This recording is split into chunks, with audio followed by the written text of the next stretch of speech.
It's Chase here with Nitrous Express, and today we're going to be talking about custom intake plumbing done in-house by Nitrous Express and how you can get a hidden spray bar system installed on your intake manifold.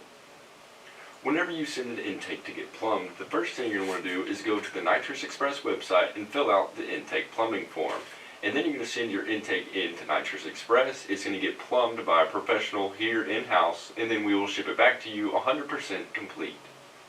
If you decide to go with the hidden system, you'll need to give us a call so we can discuss where you want to mount your solenoids, any clearance issues that you might have, and other fine details that can affect the installation of your final product.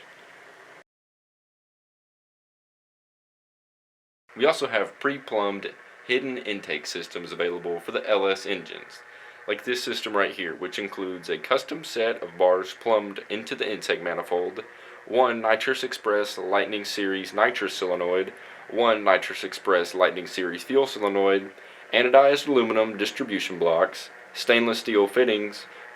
The system will include jetting for 50 to 300 horsepower, stainless steel braided nitrous lines, a wide open throttle switch, 40 amp relays, a relay harness, master arming switch, stainless bottle brackets, and a 10-pound nitrous bottle with the Nitrous Express Lightning bottle valve. For more information on the custom intake plumbing, please call 1-888-GO-FAST-1 or visit nitrousexpress.com. And as always, thank you for choosing Nitrous Express, and don't forget to like and subscribe to see more weekly videos.